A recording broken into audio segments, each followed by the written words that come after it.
What's up, everyone? We're back with another episode of the Jellison podcast, and today I have Melissa Prieto with me today. Coming from Hi, thanks for having me.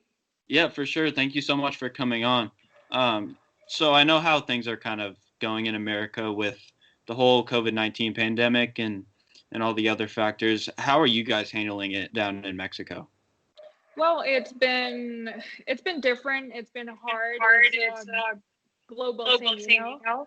It's a challenge everywhere, and we have to adapt as best as we can. And I think every country has its own restrictions, and it's been restrictive here. You know, not everything is like getting back on so far. So yeah, it's been hard too.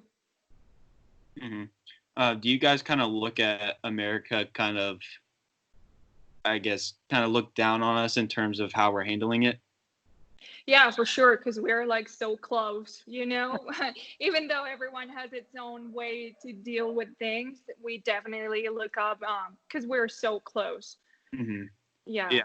no doubt. So another thing is, how big is well, first I want you to explain what it is that you do and Okay. you got into it. Yeah, so I'm a sports performance specialist. I did a bachelor in sports science and I work with high level athletes. I have worked with different sports such as soccer, tennis, and now I'm focused on combat sports.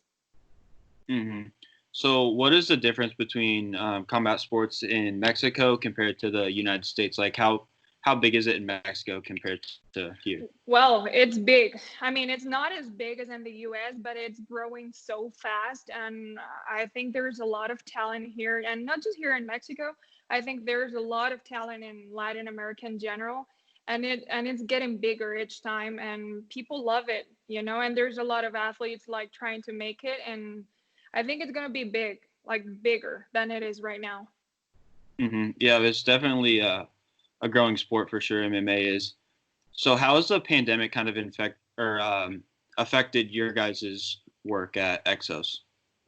Oh, everything. I think the dynamic of work has changed. Like everything is remotely, and we have been, I mean, I'm thankful because we have been able to work out things with, you know, certain platforms and just trying to make the best that we can from this situation. And um, I think we as coaches need to adapt as better as we can, and we need to be as flexible as possible because we need to work with different variables and adapt the programs in order to the athletes get a good result, even though we are under this circumstance, you know.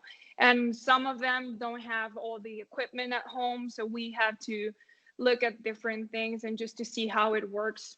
But yeah, we have been doing that remotely. So how have you personally kind of um, gone about working with athletes remotely? Like what things are you having them do compared to what you would have before when it was kind of face to face in the gym? Yeah. So currently I'm back with certain fighters now. So we are doing like face-to-face training now, but not with all of them. So we're still working remotely with certain athletes. So it's been different because it's definitely not the same programming. We don't have the same equipment. And I'm not there, you know. I'm not there to just make sure that they are doing the right things and the right way, but we try to make it like as we try to communicate as much as we can, and we have to use platforms, technology, you know. We can communicate with people from all over the world and just in a matter of a text, and you can use those things and that type of technology to make it work. That's how we do it. Mm-hmm. Now, as a coach personally, are you more of a like a motivator or are you more tactical? I guess in terms of the ins and outs of the exercise, whatever given exercise that athletes are doing. I think I'm both. You know, I think I'm a mix of both aspects of it, and I think it's really important to have uh, those variables into coaching. Otherwise, you're gonna be like lacking in certain stuff, you know. And every athlete is so different, some athletes do better with motivation, you know, and some athletes don't. So it really depends on who you're working with. Mm-hmm. Have you had to motivate any more than usual given the circumstances? Yeah, yeah, for sure. I think, you know, the conversations that we are having right now, it's like, this is a mental thing. This is just beyond the physical, I would say.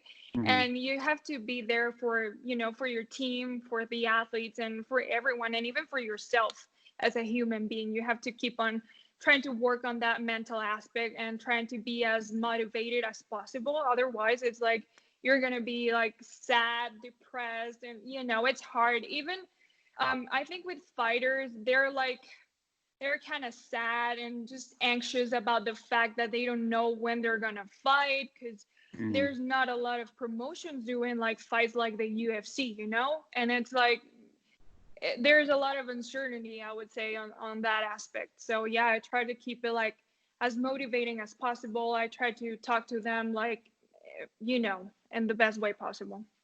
Mm-hmm. So what types of things do you have the athletes do to kind of help their mental state or their approach or mindset, both in this crazy time or leading up to a fight or during training?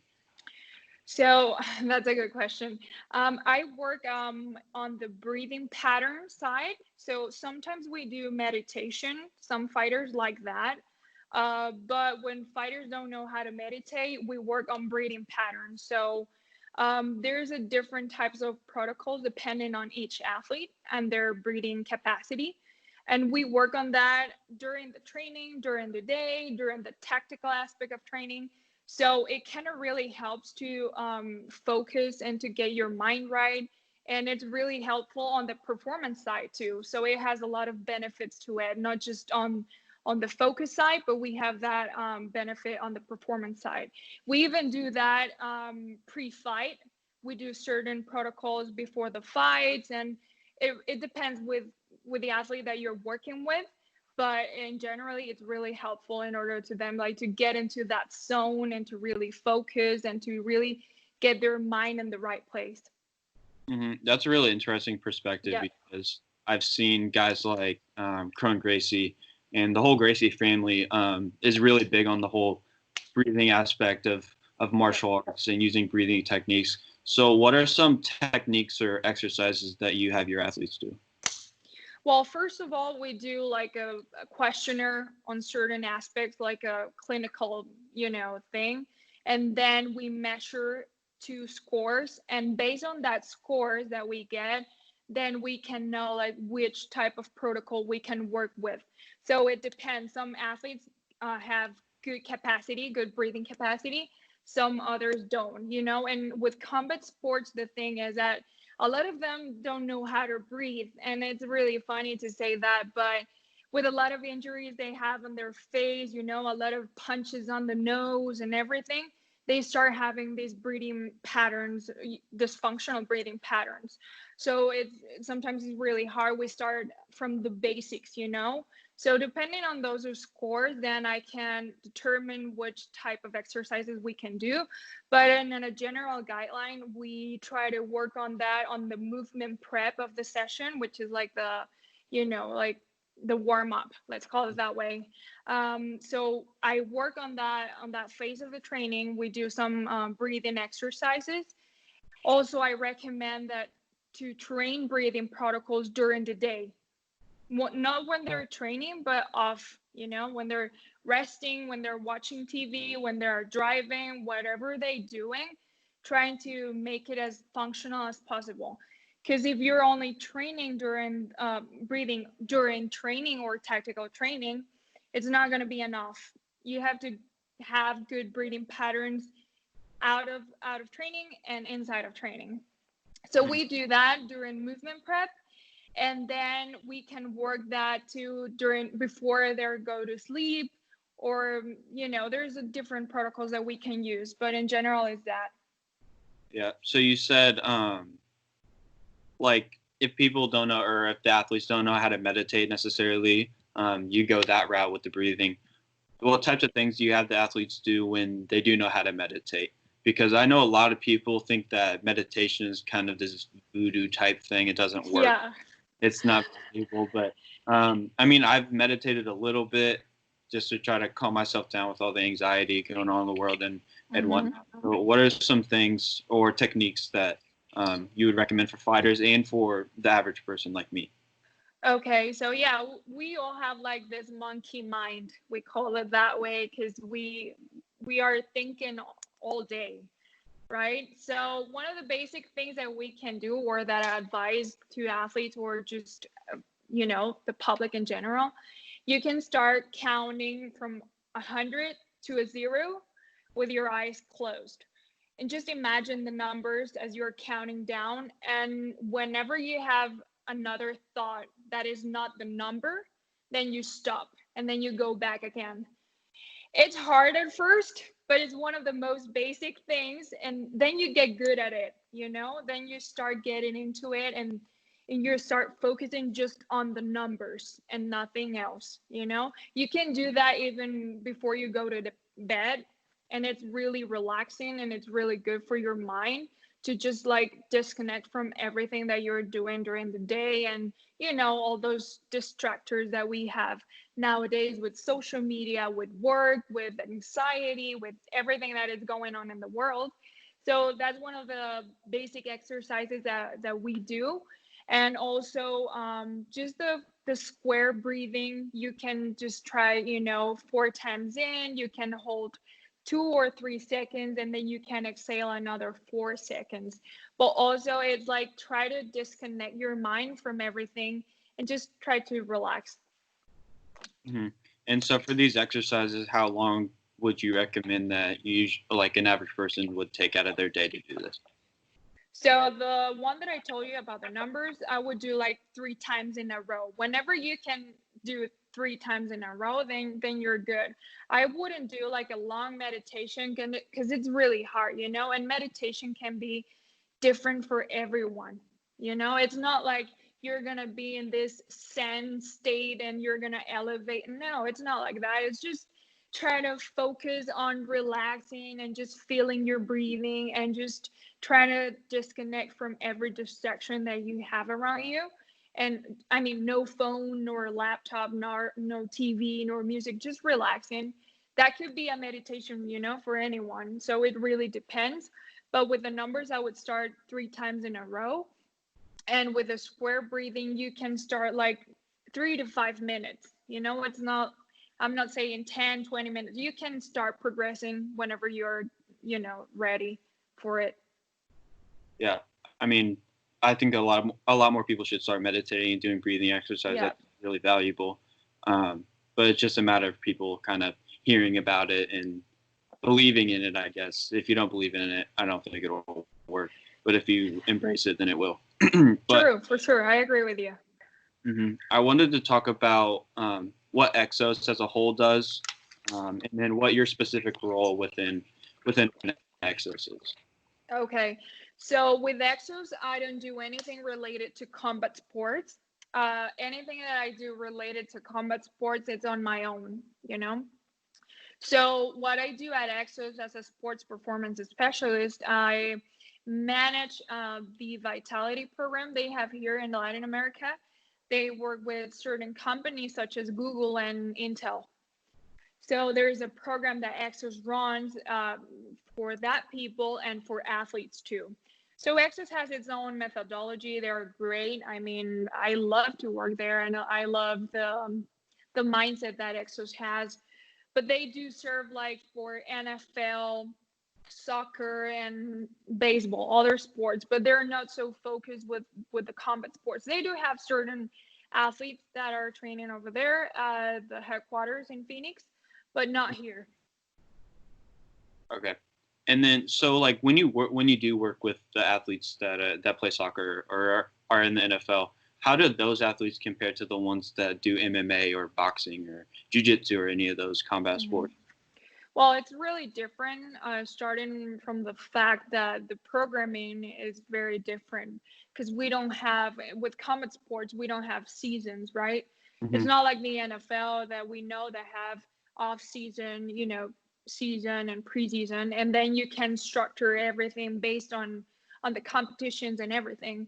It's not the same with MMA nor boxing, because you can have a fight like in 2 weeks, you know, and you get a short notice. So it's kind of hard to program that, you know. Sometimes they have short notices, or even they have a lot of time laid off. So it really depends. So, and even with the athletes are so different. I would say the fighters have this different mindset, and you know, they're different. They're a different breed of athletes. I really enjoy working with them because they are really passionate about their sport. They're disciplined, you know, and they do everything you told them to do, you know. They're always willing to work and to put up on the work, and I love about that, because I have worked with soccer before, and it's really, really different in that way. Yeah. For So sure. talk about, I saw on your Instagram page, when I was kind of preparing for this, that you've been to a few UFCs, a few big events actually, the McGregor Cowboy fight, for example. Talk about how closely you work with the UFC and UFC gym extensions, and then people from the UFC PI like Matt Crawley, Heather Linden, and Bo Sandoval, and all of them. Yeah, for sure. I met everyone at one of the NSA clinics, combat clinics at the PI. That was almost like 3 years ago. So I think I'm lucky enough, and I can call myself lucky enough to contact everyone whenever I need something, or whenever I need to consult something regarding any athlete, even though they're not with the UFC. The PI has always been the PI, and the people that works there, such as Matt, Bo, Duncan, Heather, Clint. They're always passionate about really helping to develop, you know, and really helping the sport grow the right way. So they're always willing to share knowledge, to really share ideas or methodologies to make the sport better in a right way. So I can call myself lucky, and I am close to them. So I'm not super familiar with any Latin America MMA promotions. I'm kind of like, I'm a big UFC guy, and then I watch a little bit of like Bellator and One and PFL and things like that.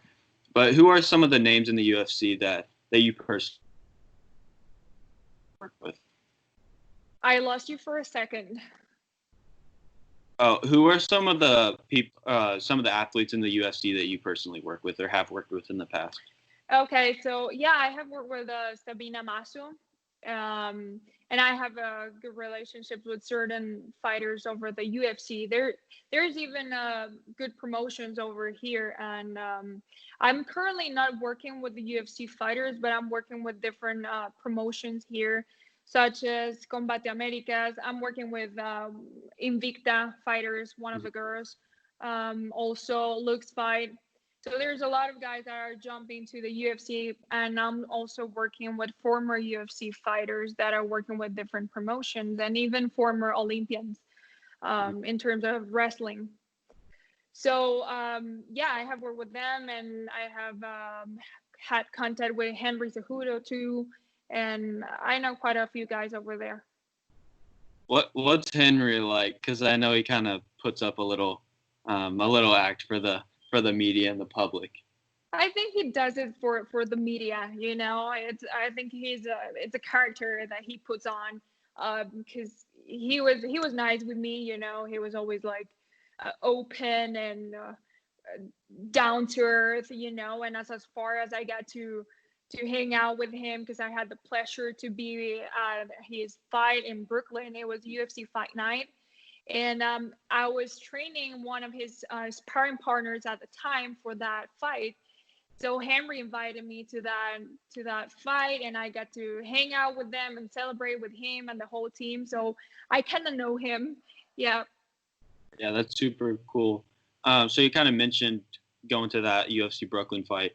I also mentioned just a couple minutes ago that you went to UFC 246, McGregor Cowboy. So how many how many fights do you kind of go to a year, UFC events, and what's the feel of that? Because I've personally never been to one. Okay. So I go often, to be honest, and as often as I can. I love to be present. I love to network. And I mean, it's always such a fun experience. The vibe, the people, the athletes, everything. It's a unique experience, and I love it, to be honest. And I've been lucky to be able to travel and just to do some work stuff and just go to the PI and go to the fights, and it's been really helpful for my career, to be honest. Networking is a really important part for me, not just being a coach, but being able to network with like-minded people that do the same that as I do. I think it's really good. And yeah, I've been to quite a few events, and hopefully I can go to more as soon as this finishes and everything, it's settled down, hopefully. And I do get to do different events too, such as Combate and Invicta, because I travel with the fighters that I work with, so I Yeah. get to go to different events. So it's really fun. You Yeah, should you should go to one. I was gonna go to the fight night in Columbus, Ohio, before Okay. well, I had tickets and everything. I was so excited, but life's crazy right now. But Yeah, hopefully it's hard. I can go sometime next year. So you mentioned that you travel with some of your fighters. Do you Hmm. court them or do you just work with them leading up to the fight?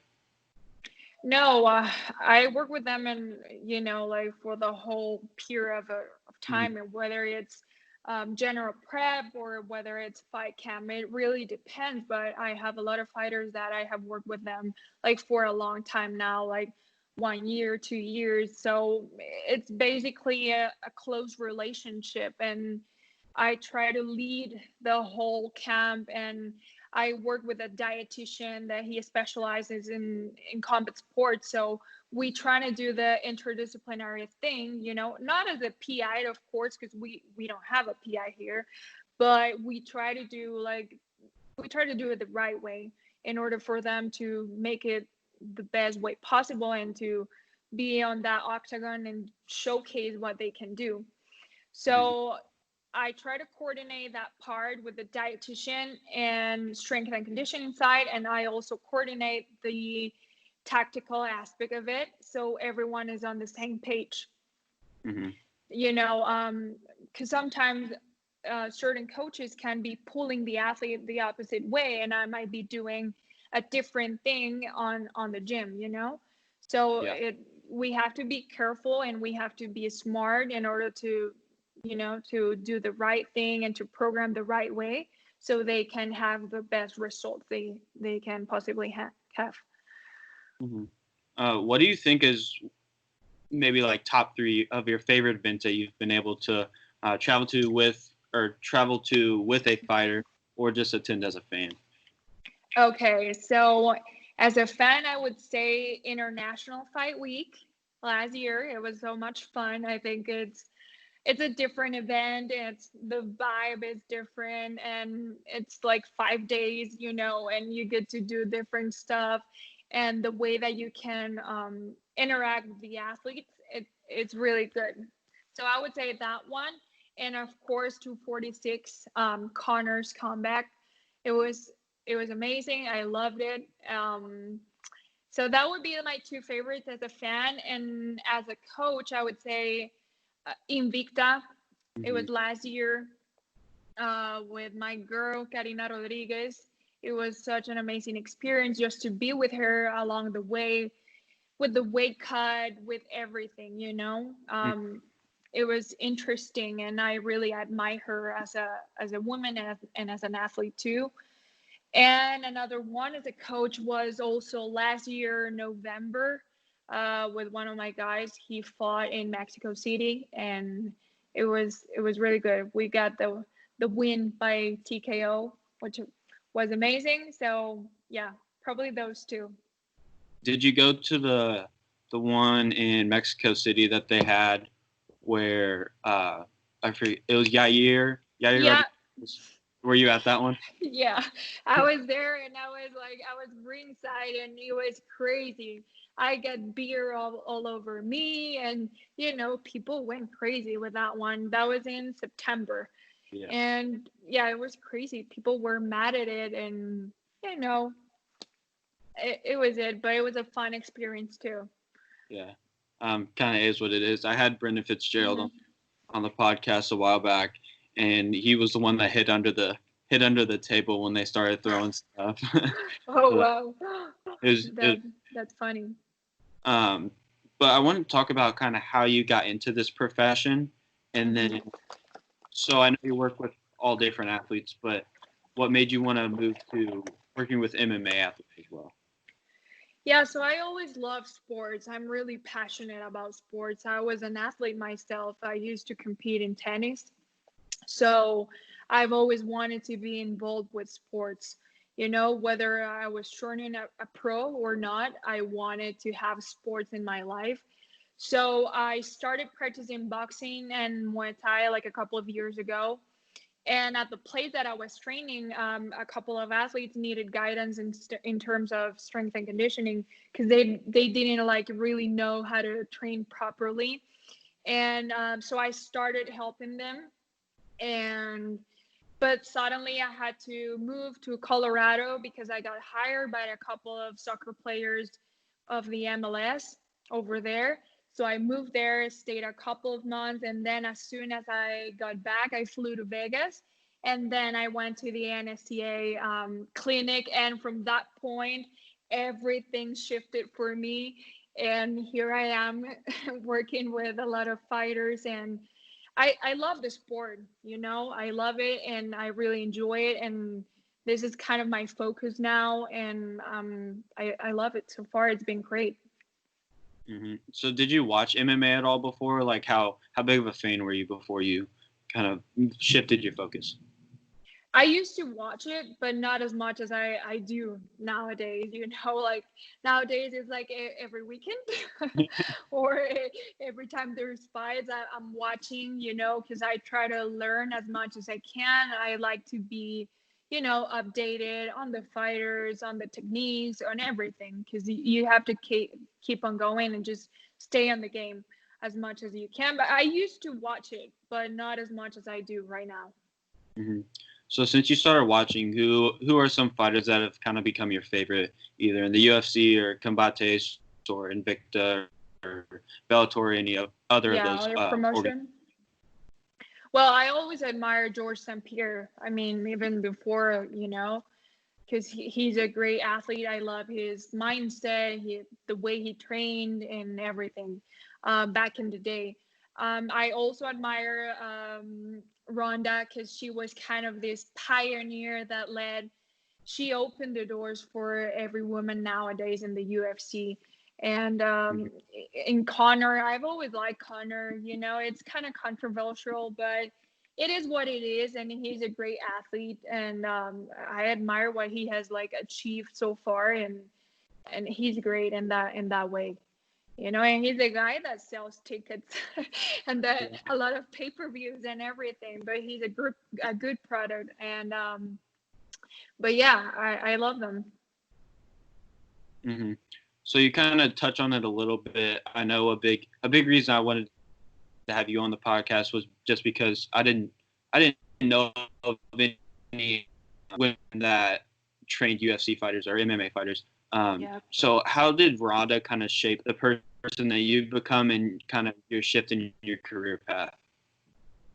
Well, I would say that there's definitely underestimating in terms of being a woman in this field, whether you're a coach or whether you're an athlete. But I've always admired different women athletes like Serena Williams because I played tennis. It was someone that I always looked up for and that I admired. And even in gymnastics, women are great at it, and there's a lot of Olympic champions that they're killing it.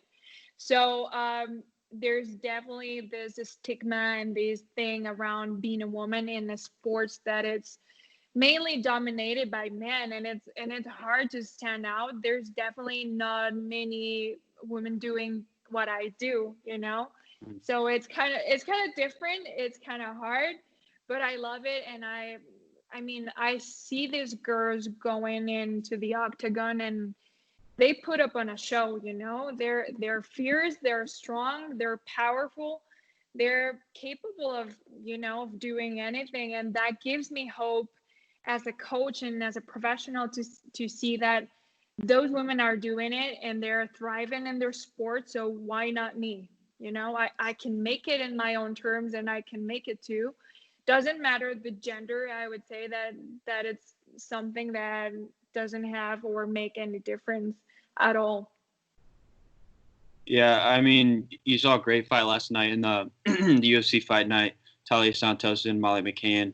And then, I Yeah. mean, you have stars in Valentina Shevchenko and Amanda. So I don't think and become anywhere close to them and beat them anytime soon. What are Yeah, kind of your I agree. feelings about them? Can you say it again, please? Sorry. What are kind of your thoughts about Valentina and Amanda as fighters and as women that are kind of the face of women's MMA at this point in time?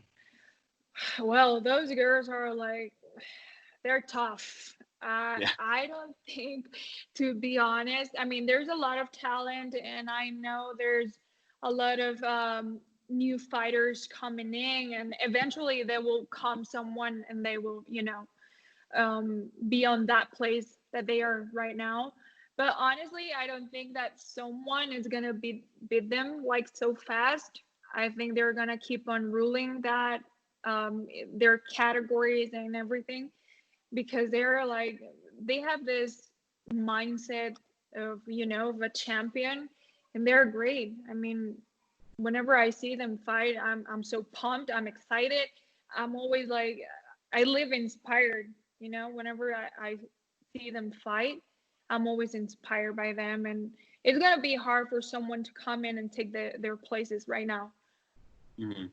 I think the person that probably has the best shot of beating Valentina is either Amanda or Valentina would have to go up. I don't think Amanda could cut to 25, or Wei Lee coming up to try to fight her. But I still think Valentina would win those fights. But in my opinion, I got into a debate the other day with some friends that are MMA fans, and I said that Amanda Nunes is a top 5 pound for pound fighter regardless of gender.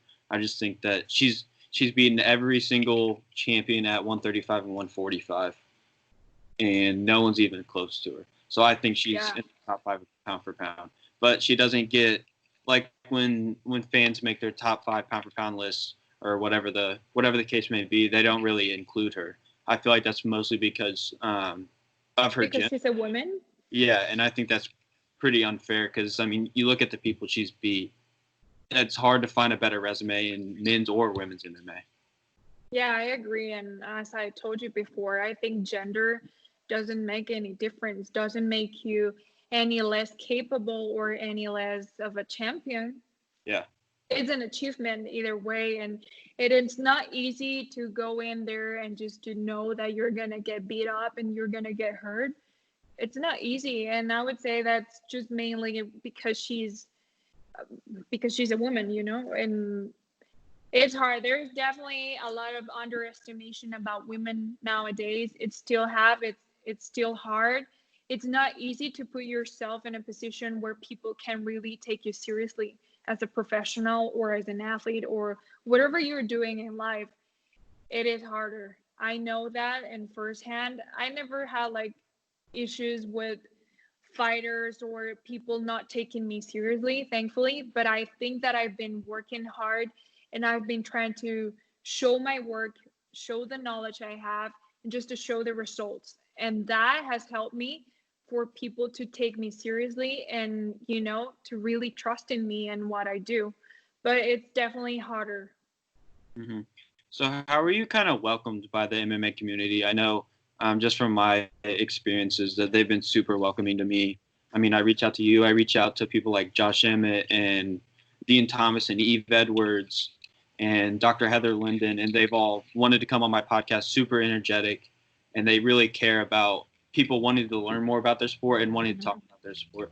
So how did the MMA community kind of embrace you when you first started getting involved? So they have been really really warm and welcoming to me. Honestly, I have no complaints about it. I have made like the best friendships I ever come across, to be honest, and the best relationships in terms of work.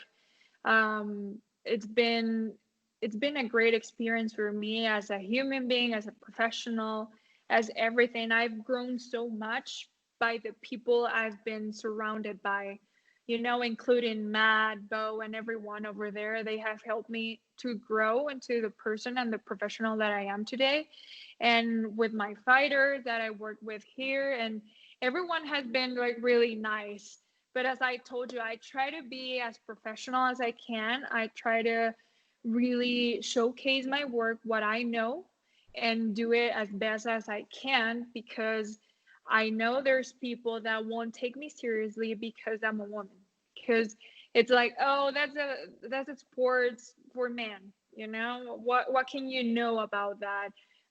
Because you're a girl. It happens.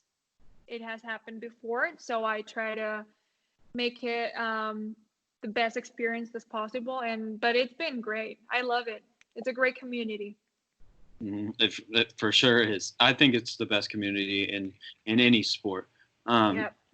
So have you had any negative interactions with, say, male fighters or male fans that kind of do think that since you're a woman that you don't have the right level of expertise per se, even if it was like a backhand commented or anything like that? Have you had anything like that?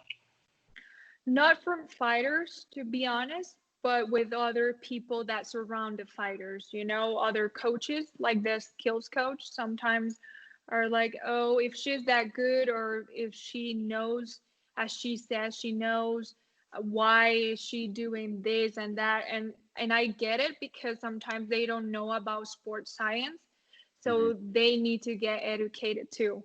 And it's part of my job too, to get, to bring the best information possible with the best backup possible, so they can understand what we do, the way we do things.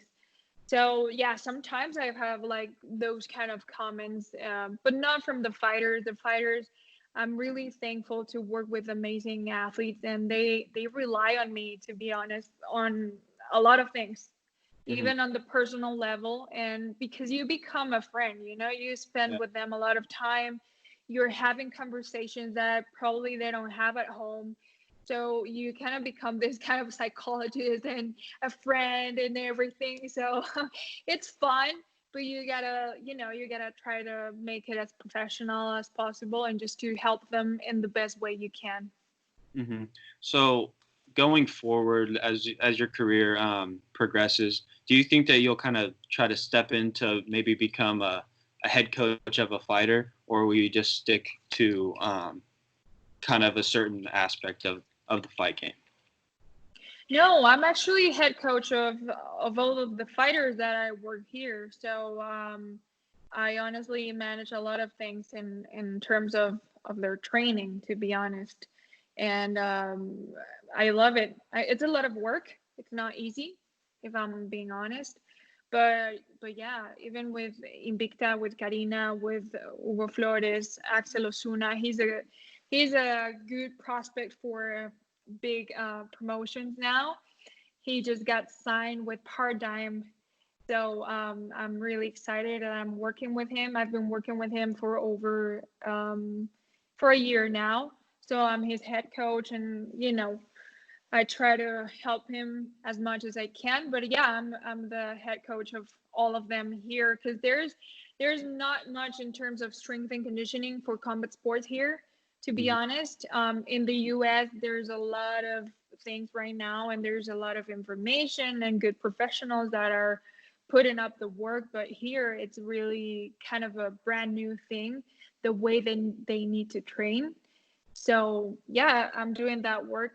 And why not to be a pioneer as a female, right? And just to lead that in combat sports, it's great. I mean, there's a lot of things to do, and have a lot of plans ahead, and there's a lot of talent. And I would say Latin America it's a market, it's a huge market, but still new, and there's not much eyes into that market so far. But I know eventually it will come and it will grow the way it is supposed to grow. So you kind of talked about how how MMA and strength and conditioning related to MMA is newer in Mexico and Latin America. Do you think that's why some Latin American fighters come out to the U.S. to find camps, whether that be at like AKA, ATT, or any of those places? Yeah, no doubt, for sure. I mean, not just on the side of strength and conditioning, I would say on the tactical and on the skill side too, because sometimes there's here where I'm based, there's two big places where they held like the most pro fighters, but there's no much outside of it. So a lot of people from the country come here to train because they know there's a lot of training partners and a lot of people coming here to get ready for fights. But a lot of them decide to go to the US to get ready and just to, try different things, different techniques, or just to train with different people, because eventually you get the same people training every day, and you don't progress as much as you could possibly do. But yeah, I think it's those two factors, the strength and conditioning side and also the technical side of it. And other thing that I would say they emigrate and go to the US is because sometimes there's a lot of opportunities over there, to get signed with different promotions. It's a little bit easier, let's call it that way, because it's never easy. But there is definitely more opportunities over there. Well, I'm going to have to wrap this up, but thank you so much for coming on. It was super fun. No, thank you. I can't wait to see how you progress in your career and how your fighters do going forward. Thank you so much. Muchas gracias. De nada. Thanks. Bye-bye. Peace out, everybody.